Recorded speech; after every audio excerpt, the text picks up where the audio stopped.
Hello and welcome back to the Kerry Garden Show. We have found our gardening expert Trish again this week, where this time we're going to be talking about more planting, but it's going to be inside and we're going to be looking at some seeds. Trish, good afternoon, how are you? I'm very good, Alan, thank you very much. Good stuff, good stuff. So we've got an array of things here. We've got a big bag of compost here in front of me and we've got some seeds and we're going to do some demonstrations. We're getting the hands dirty this weekend. Hands dirty, good stuff, that's what everyone should be doing. So tell us a little bit about this time of year right now, and obviously with the weather being the way it is, how good that you can still keep busy inside by getting ready with these little seeds. You can. A lot of people now would actually sow their own seeds this time of the year, whether it would be vegetable seeds or flower seeds. Both can be sown now. We've numerous packets. If you come into the garden centre, whatever, you'll see all the flower stands, you'll see all the vegetables. We also have an organic range as well, if anybody wants to keep organic. Okay. But as you say, what do you do this time of the year? You sow the seeds.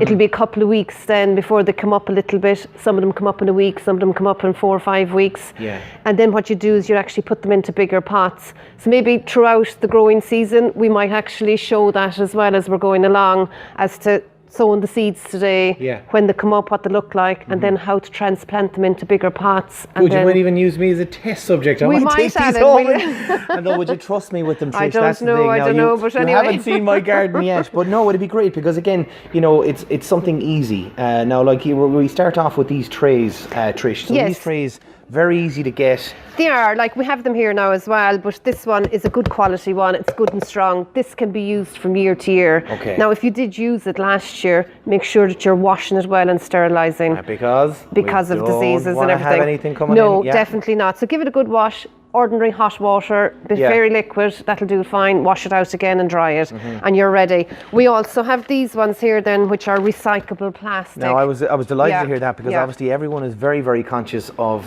plastic waste and stuff like that. So to be made from recyclable plastic, so that is brilliant. Fantastic. That is absolutely fantastic. And again, if you look after them, they can be reused again next year. And just when you're finished sowing the seeds, stack them up, put them into the shed, and as I say, clean them then for the following year. And they're a good size where you could fit these on a windowsill. They're not you too can. big. I know last week you were saying we were running out of windowsills, but we'll be using windowsills again this week. Yeah, absolutely. So, absolutely. I mean, they are. I mean, once when you're sowing seeds, right, they have to be in a lit area. Good sunlight. Yeah, good sunlight, but not in direct sunlight, because sometimes you can get strong sunlight this time of the year. Yeah. Especially when the seeds are emerging, you have to kind of shade them from the very strong sunlight, or you'll scorch them. Yeah, yeah. Now, obviously, they're not going to be getting wet, because I remember as we talk about going through the season, if anything gets wet and it's the early morning sun, there's a couple of that are very sensitive. But this is even just with condensation on windows and stuff like that. Yeah, well, now when we're going through it, when we're sowing the seeds, when you're finished all that, you're better off to cover it over with a plastic, right? And what the plastic does, it holds the moisture in,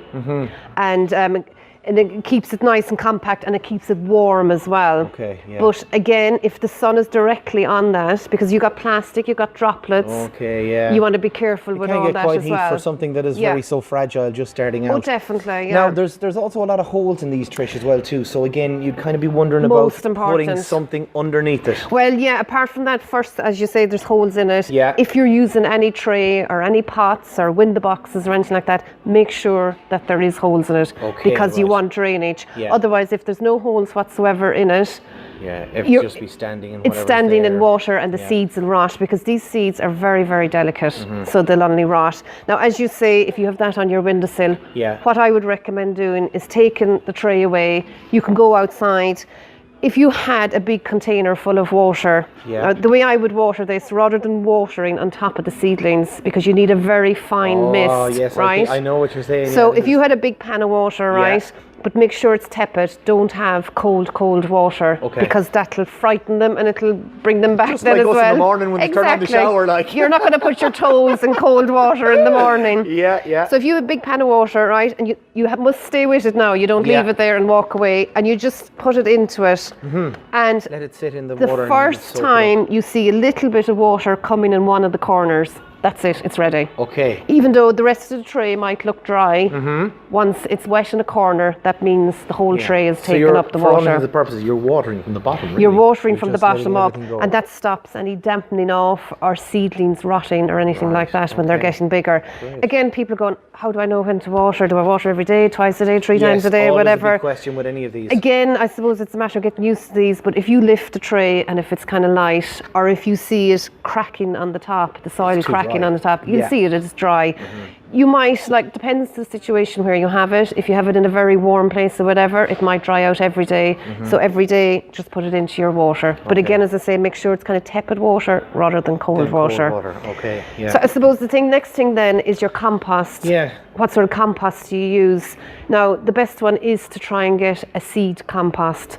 So there would be a specific ones for it. There is. And this would be kind of more specific to the nutrients that they need. Would I be right? Exactly. Okay. Now, with seeds, they don't require a great lot of nutrient at the start. Okay, so they don't need a lot. No, okay, they don't need a lot of nutrient. One mistake people might make is they might go, sure, I've got some in the thing, and it's too nutrient rich. And what it'll do, it'll just rot them as well, and it'll drive them too mad, and they don't need that. Plus the seed compost, it has to be fine. If you get multi-purpose compost, it'll have clumps of peat, chunks.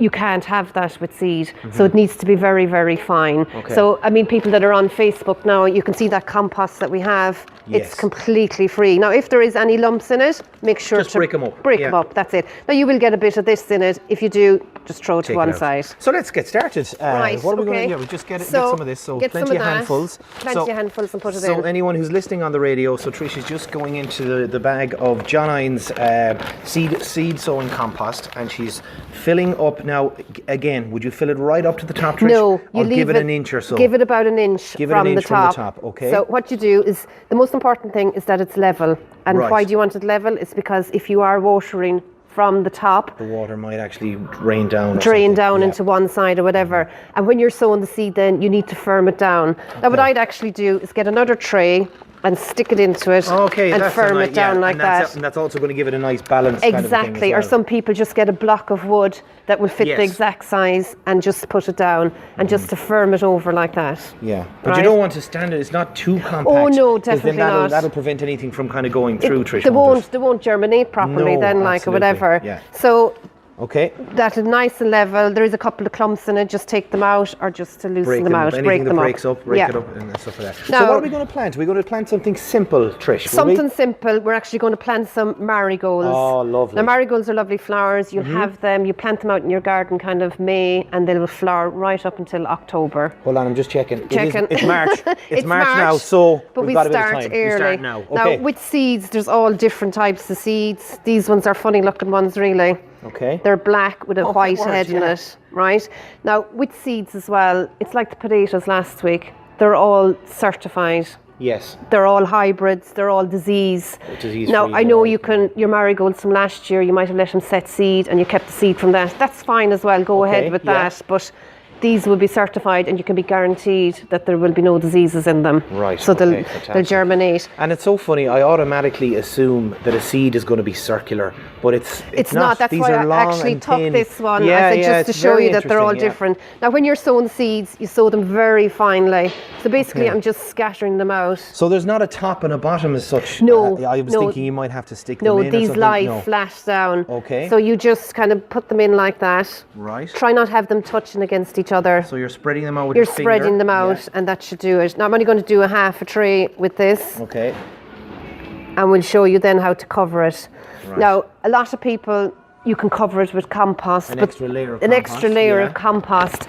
On the back of every packet, it'll tell you whether it should be covered or not covered. Okay. There is some seeds that don't require covering at all. Okay. Something maybe like lobelia. They've got a very, very small seed and you put them down. Okay. A lot of them require light, but there is an odd few then that will require shade.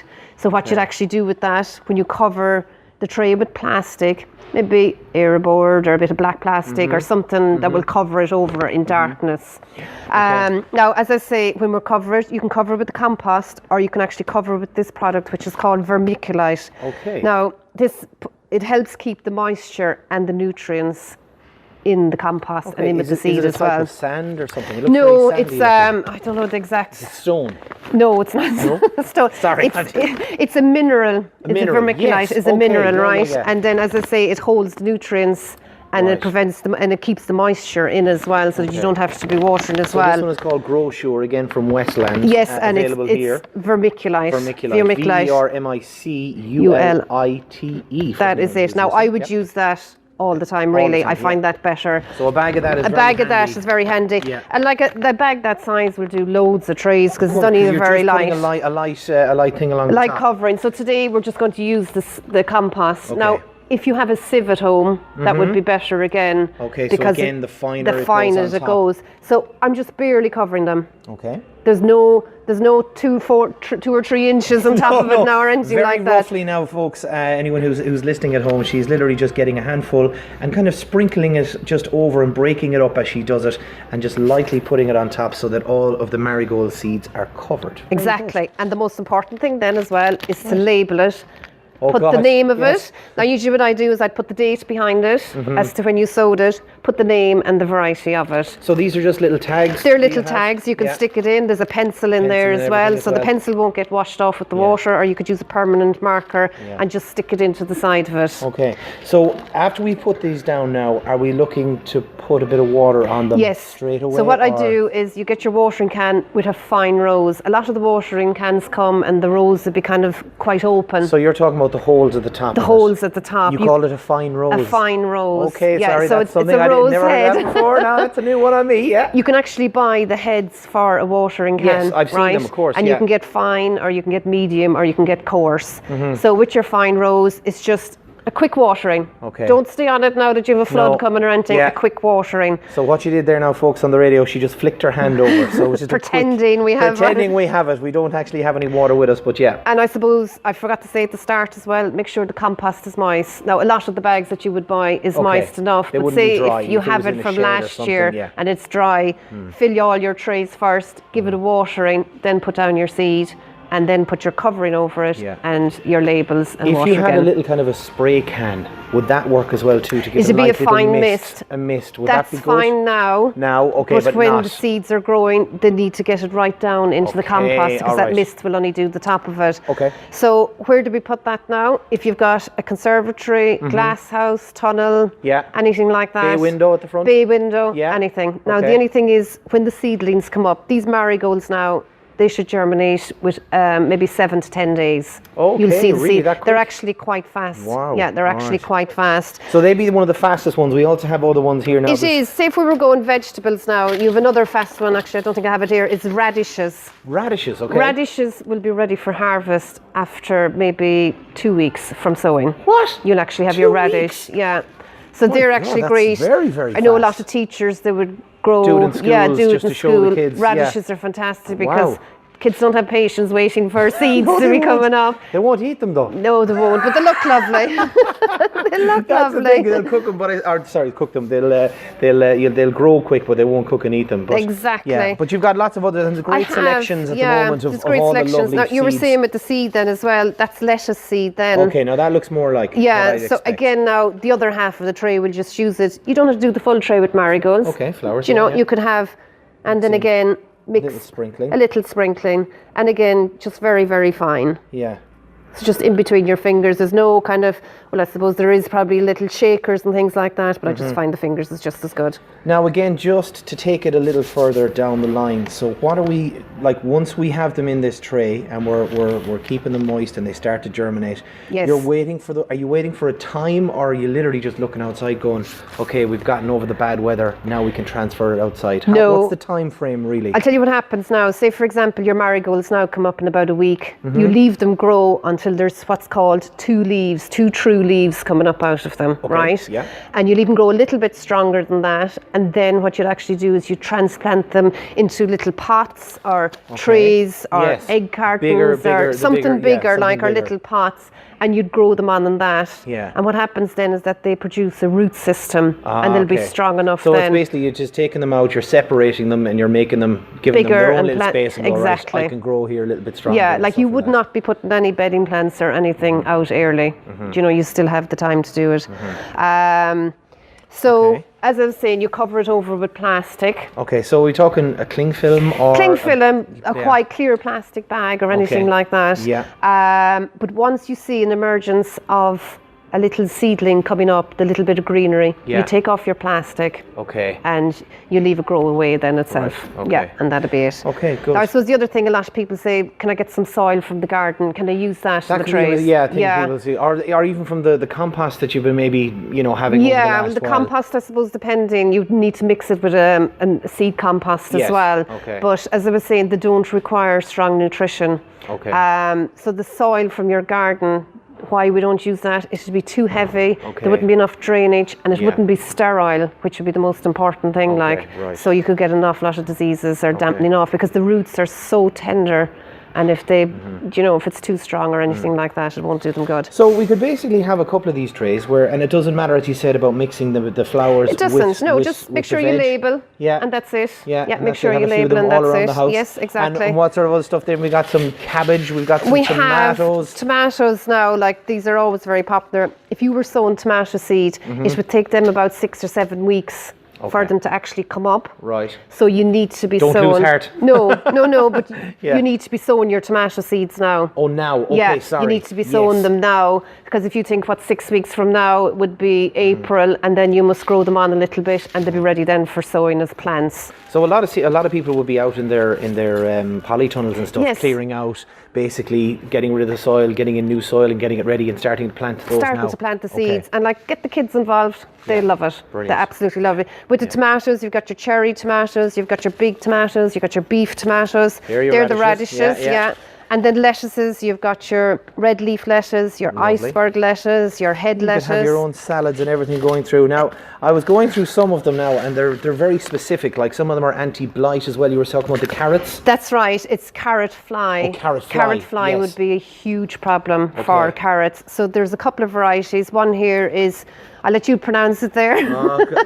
Tazarus. Resist to fly, and then this one then is fly away. Fly away, literally. Both of them are fly free, so that's an excellent varieties to have. Every year there's new varieties coming out, and they seem to be great. People would probably, anyone who's grown stuff in the past, that we have to go like that. And then you have your beetroot. Then people find a problem with beetroot is that it bolts. So you'd have that one as bolt hardy, and then your favourite one. Yes, burpless. Cucumbers that won't make you burp. That's quite something else. But you will find it all here in Boyles of Clorglen and all your garden centres. Beautiful flowers, fantastic little things. I'm going to take this home now, Trish, and we're going to see. We're having a little experiment to see if I can actually manage. You, Alan. I know, that's the problem. The pressure's on. But hopefully we'll be able to show people how it goes over the couple of weeks. Listen, that's great. We've crammed loads all about planting and seeds into this show, so lots to give people to work on over the next week or so. Get out and about now and start sowing. Brilliant. That's great. Listen, as always, Trish, thank you very much. That's it for this week's show. Thanks again for everybody who's supporting the show, and keep watching on Facebook and YouTube, and leave any questions you might have in the comments. But for myself and Trish and everyone here at Boyles, happy gardening.